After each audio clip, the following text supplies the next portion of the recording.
मामला सामने आया? मुकदमा बिल्कुल बेबुनियाद है, निराधार है और गलत है। सच बात यह है कि मिल्कीपुर विधानसभा में उपचुनाव होना है और जिसमें हमारा बेटा अजीत प्रसाद को माननीय अखिलेश यादव जी ने पार्टी के हजारों कार्यकर्ताओं को कार्यालय में बुलाकर उनकी आम सहमत के आधार पर, सर्वसम्मत निर्णय के आधार पर हमारे बेटे अजीत प्रसाद को हमारी वो सीट, जिसको मैंने 12 जून को सांसद बनने के बाद खाली कर दिया था, उस पर चुनाव होना है और उम्मीदवार हमारा बेटा है। भारतीय जनता पार्टी पूरी तरह से उसको जानकारी है कि हम कुछ भी करेंगे, लेकिन भारतीय जनता पार्टी इस चुनाव में कामयाब नहीं होगी। भारतीय जनता पार्टी बुरी तरह हारेगी। इसीलिए माननीय मुख्यमंत्री जी ने भी लगातार 3-4 मीटिंगें यहां की है, उसका कोई रिस्पांस नहीं है, बल्कि उल्टा रिस्पांस है। 1 महीना से 1 दर्जन के मंत्री लगाए गए हैं चुनाव प्रचार में, लेकिन किसी प्रकार का कोई रिस्पांस नहीं है। इनको इस बात की जानकारी है कि जिस तरह से अवधेश प्रसाद 54 फैजाबाद जनपद अयोध्या से लोकसभा सीट जीते हैं और जिसकी चर्चा केवल अयोध्या, फैजाबाद, उत्तर प्रदेश में और देश में नहीं, सारी दुनिया में है, और जिस सीट के लिए भारतीय जनता पार्टी दम भरती थी, खम भरती थी कि हमको राम को लाए हैं और हमें कोई हटा नहीं पाएगा, और वो सीट जीत करके आज इसको, इसलिए भारतीय जनता पार्टी को पता है कि हम चुनाव बुरी तरह हारेंगे, तो इसीलिए उन्होंने मेरे बेटे के ऊपर निराधार, असत्य और गलत तथ्यों के आधार पर मुकदमा दर्ज किया है। उसमें कहीं कोई सत्यता नहीं है। और दूसरी बात यह है, और जो महत्वपूर्ण बात है, बहुत महत्वपूर्ण बात है, हाजीपुर बरसेंडी एक गांव है जो विधानसभा क्षेत्र मिल्कीपुर में लगता था, अब वो बदल करके बीकापुर में हो गया है। लेकिन आज बीकापुर होने के बाद भी मोर देन 95% मतदाता वही हैं जो सोहवल में थे, 7 बार हमें जिताए थे। उसी क्षेत्र का एक गांव है हाजीपुर बरसेंडी, जिसमें एक गरीब पासी बिरादरी का दुखीराम, जिसकी उम्र 35 साल की, और उसके बाप का नाम राम अवतार, बहुत गरीब था, और वो ठेला पर सब्जी बेच कर शाम को अपने बाल बच्चों का रोटी खिलाता था, परवरिश करता था। उसके 3 नाबालिग बच्चे, एक बेटी है जो नाबालिग है और 2 लड़के नाबालिग हैं, और उसकी पत्नी है। तो 18 तारीख को अमरपुर में, हाजीपुर बरसेंडी का एक पुरवा है अमरपुर, वहां पर कोटे का चुनाव था। ये दुखीराम समेत गांव के हजारों लोग, महिलाएं सब गए थे। दुखीराम भी मतदान करने गया था।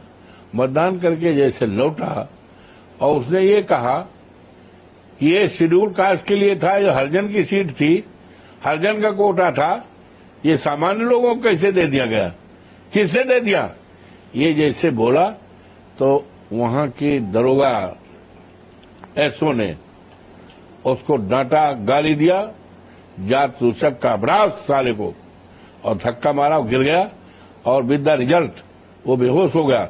बेहोशी हालत में जिला अस्पताल आया, और जिला अस्पताल आया और वहां पर मृत घोषित कर दिया गया। इस बात की सूचना 19 तारीख को जब पोस्टमार्टम हो रहा था, तो हम एक मीटिंग कर रहे थे, हमारे साथ कई लोग थे, तो वहां के प्रधान जी हैं रामचंद्र जी, बैठे भी हैं, इन्होंने सूचित किया, मंत्री जी गजब हो गया।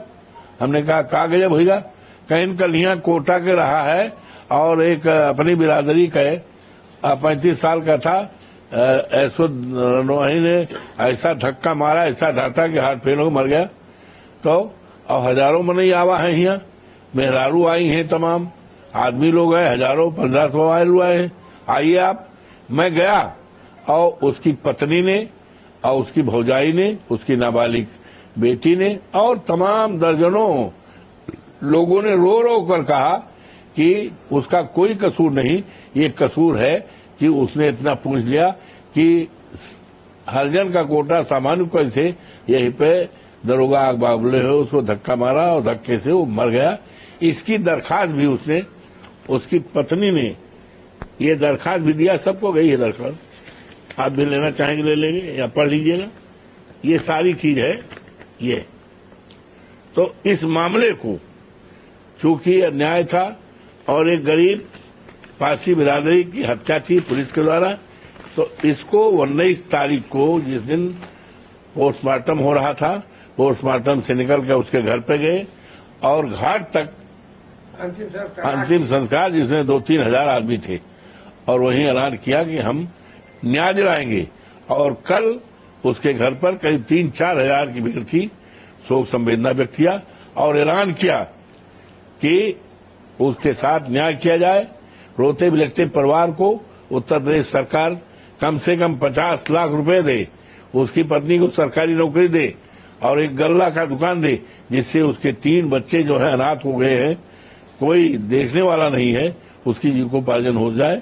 और FIR करके जो जगमता ने प्रार्थना पत्र दिया है, DM को संबोधित दिया है, सबके पास गया भी है, जगमता की दरखास्त के आधार पर ये शोक के खिलाफ मुकदमा दर्ज किया जाए, उनको सस्पेंड किया जाए, जो मिल जाए उसको न्याय मिले और बहुत जल्दी किया जाए। और नहीं तो 1 तारीख को फैजाबाद मुख्यालय पर बड़े पैमाने पर समाजवादी पार्टी के तत्वाधान में हजारों हजार की भीड़ के साथ हम सत्याग्रह करेंगे, धरना करेंगे, प्रदर्शन करेंगे और न्याय की गुहार देंगे, कराएंगे। और इस गरीब आदमी को, अनुसूचित जात का जो पासी बिरादरी का है दुखीराम पासी, उसके परिवार को हम न्याय दिलाने के संघर्ष करेंगे। इसीलिए कि हम इस लड़ाई को छोड़ दें, दुखीराम की लड़ाई न लड़ें, घर बैठ जाएं, इसलिए दबाव में एक कारण यह भी है, दबाव में हमारे बेटे के ऊपर गलत तथ्यों के आधार पर ये FIR किया गया है। हमारी 50 साल की राजनीति है, मेरे ऊपर कहीं कोई मुकदमा नहीं, हमेशा पाक साफ जिंदगी रही है और पाक साफ आचरण रहा है, जिसका नतीजा रहा है कि यहाँ की महान जनता ने 9 बार मुझे विधायक बनाया, 1 बार सांसद बनाया, मेरी पत्नी सोना देवी को जिला पंचायत अध्यक्ष बनाया और जिले में कहीं भी मेरे ऊपर कोई दामन में काला नहीं है। सारे जात बिरादरी का मेरे साथ साथ है, सबका आशीर्वाद है, सहयोग है, समर्थन है और इस चुनाव में भी इतना समर्थन है कि भारतीय जनता पार्टी जमानत नहीं बचा पाई, जमानत नहीं बचा पाई, चाहे जोगी बाबा रोज डावे, रात दिन आवे, नाक रगड़ डावे, लेकिन भारतीय जनता पार्टी किसी भी कीमत पर यहाँ नहीं जीतेगी। अगर आप ये वीडियो YouTube पर देख रहे हैं तो हमारे चैनल को सब्सक्राइब करें और बेल आइकन को दबाना ना भूलें। अगर आप Facebook पर ये वीडियो देख रहे हैं तो हमारे पेज को लाइक करें।